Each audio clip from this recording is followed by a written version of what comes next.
Let's talk about 11 things that I learned from The Unknown Market Wizards, which is the latest book in the Market Wizards book series by Jack Schwager. I will put a link to the Amazon site below the video, below the podcast.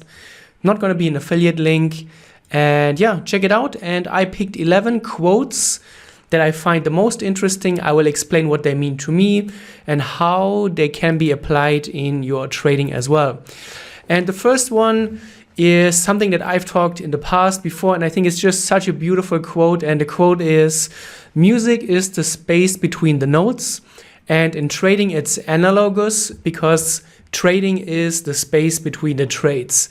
In trading, and the profitable traders, the traders that come out of our mentoring who make it, are not the ones who have necessarily the best trades all the time, but they are the ones that take the good trades, and in between those good trades, they don't screw it up. Everyone can take those amazing trades where everything lines up. Those are the ones that are really obvious. They jump at you. They happen maybe once a week, maybe every 2 weeks, and everybody is on them. But what separates the good traders that make it from the ones that don't is what they do in between. And it's not only about not taking the trades that you know you shouldn't be taking, it's also about working on your trading, working on yourself, putting in the time in your journal, refining your edge, learning from your mistakes, and all of those things. So I love this quote. It's so fitting, and yeah, it means a lot to me as well. Next one is from Dan Markey, and the quote is, "There are two parts to a trade, direction and timing. And if you're wrong about either one, you're wrong about the trade." And this is a principle that I apply in my trading as well. So I have direction and timing in my trading. Direction I get from the higher time frame analysis. So I use a multi-time frame approach in my swing trading, and in our masterclass, Moritz also teaches a day trading approach where he also uses multiple time frame. And the analysis always starts on the higher time frame. And on the higher time frames, you determine the direction. You decide based on the higher time frame criteria, do you have a bullish outlook, do you have a bearish outlook, or you don't have any outlook at all and you avoid the chart. And once you have determined and found a chart where you would like to be bullish and where you are looking for long entries, then you drop to a lower time frame. That's how I do it. And on my execution time frame, then I pick the direction, or then I pick the timing rather there, and I execute my trades on the lower time frame. And both things have to come together. You need to have a good higher time frame that allows you to determine the direction, and you need to have a lower time frame that lines up. If you only have the direction, but on the higher time frame there's no entry, that's not going to be a trade, or you're not going to have a good trade. If you have a great lower time frame where the technicals are amazing and everything lines up, but the higher time frame is not supportive, also this doesn't work out. So great quote here as well. The third quote from Peter Brandt: "You have to have an edge to make money, and a chart pattern does not give you an edge." I think this is going to be a mind blower for many traders, and this is true because, or the problem is that most of the traders spend all of their time looking for entries. They look for patterns, technical analysis, price action, candlesticks, moving averages, indicators, but this is not what gives you an edge. I've talked about this coin flip experiment by Dr. Van Tharp many times in the past, and he demonstrated that with absolute random coin flip entries, he was able to make money long-term by just managing the trade effectively, by making the right management decisions, taking profits, and setting stops, or getting out of losses in the right way. So this is really, really important that you understand that a chart pattern, the way you determine your entry, is one small part of the puzzle. But it's not the main thing or the only thing that gives you the edge. The edge is not created by entries. It's by created everything that surrounds it. And I often like to give or put it out there that just think about the importance of the exit. The exit is really that determines the outcome of your trade. And the exit determines you make a win, you make a loss. But it also determines in the bigger picture, is it the right exit? Could you have let the trade run further? Should you have cut the loss sooner or later? And this also goes hand in hand with position sizing. So chart patterns, not as important. as it seems. The fourth quote, don't trade so large that fear dominates your trading. And fearful traders, I often talk to traders that tell me that they are fearful, they are scared when they're in the trade, they freeze, they don't know what to do, and at the core is often that their position size is much larger than what they can handle emotionally. And also it's much larger than what their trading account should handle. If you risk 5, 10, 20% on a given trade, that is way too much for your trading account and for your emotions. So if you feel that fear is a significant factor in your trading, reduce your position size significantly. Next quote, impulsive trades are often triggered by impatience, an urge to do something while you are waiting for a trade that legitimately meets your criteria. The market rewards patience, and trades born of impatience are usually detrimental. I talked about those 3 layers of patience before. The first layer of patience is when it comes to waiting for a trade. You need to sit out, wait for everything to align. Second layer of patience, once you're in the trade, you need to be patient while letting your winning trade run. Third layer of patience, you need to be patient with your account growth. Don't try to force something, don't risk too much, don't ramp up your position size, be very patient. So impatience, no matter how it manifests in your trading, is often a very, very dangerous place to act upon, or act from rather. Next quote, number 6, if a trade is not acting as expected, cut losses immediately. So in our masterclass, I trade my breakout approach and a pullback. And for breakout, it's very, very obvious. So I wait for the higher time frame and the lower time frame to align. I wait for the entry on the lower time frame, which is often a breakout based entry.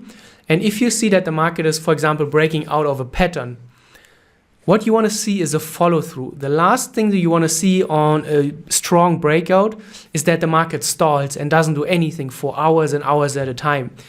This immediately violates and invalidates my trade idea. I see a breakout based on high momentum. I want to see follow through with that momentum into the direction of the momentum.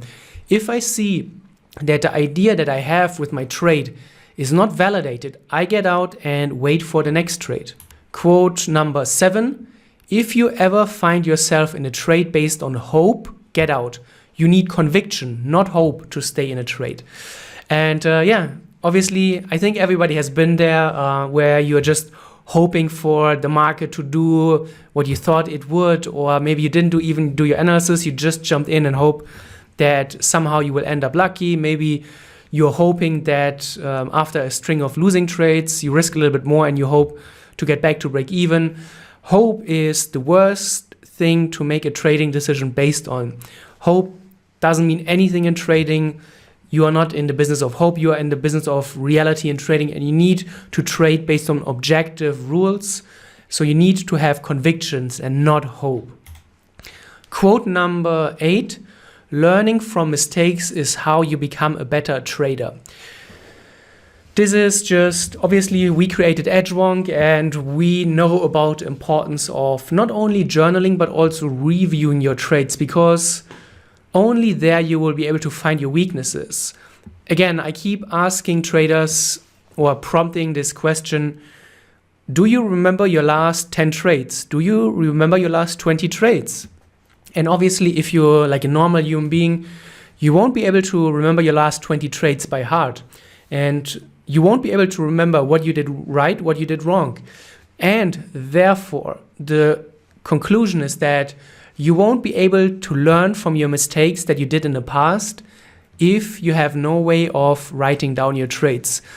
And this is the guarantee and the promise that I will make you any day of the week.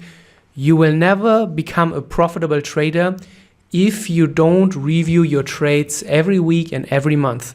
There's no way around that. Quote number 9, after taking a loss, particularly a substantial loss, it is common for traders to experience a compulsion to try to quickly make money back in the same market. resist this temptation. So this obviously means revenge trading, and traders that just lost money are very, very eager to make it back because they want to end their week green or their day green, because they have set those arbitrary random goals that you need to end the day green or you need to have a profitable week to be a profitable trader.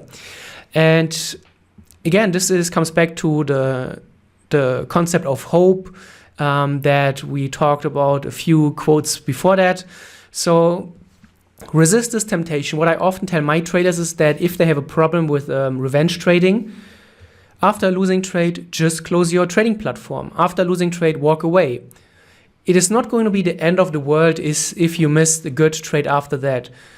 What you want to get to, and you want to condition yourself that you understand, and then you internalize the understanding that even if you don't make the money back right away, there's still going to be another day. There's still going to be another trade. You can come back. But what you absolutely don't want is, after taking a good trade and losing money on that good trade, you don't want to throw the good money after the bad money. You don't want to throw more money at something that you know you should have avoided, because then you are creating and digging yourself a much, much bigger hole. And this is something that needs to be avoided.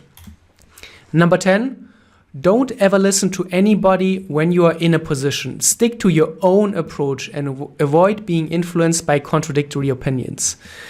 Many traders, I see that every day, when they have a trade, they send me a private message on Instagram or on Twitter and ask me on YouTube, what should I do? I'm in this trade. Is it going to go further? Should I take exits? And I always say that I have no idea. I don't know the premise of your trading strategy. I don't know the time horizon. I don't know the idea.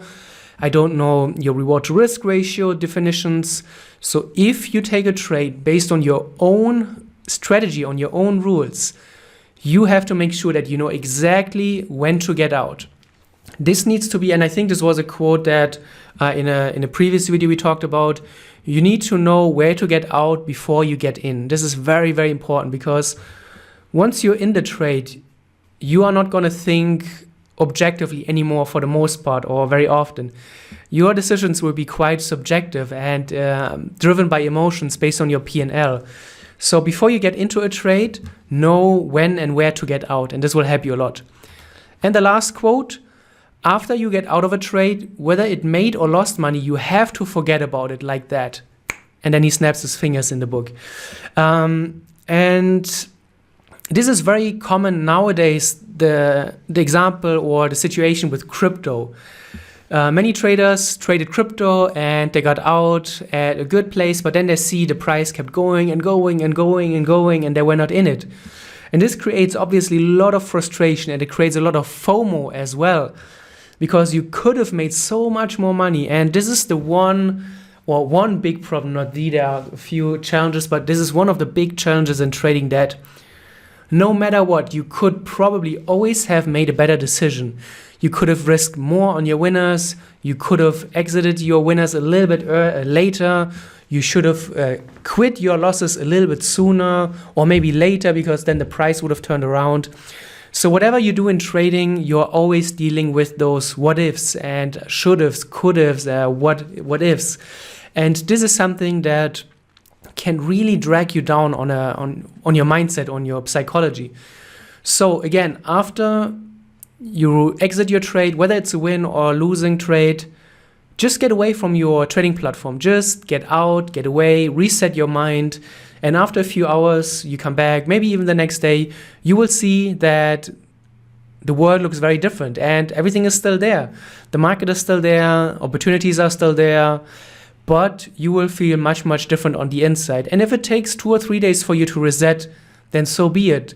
Take your time and learn after a while that no matter what, the world will keep spinning, there will be more opportunities, but what you don't want is to put yourself in a position where you feel emotional and then make trading decisions and mistakes that could have been avoided. And that's it. Those are the 11 quotes. I hope you enjoyed them. It's a great book. I will also put, if you're listening to this in a podcast, I will put all the quotes underneath the podcast so that you'll be able to read them through as well.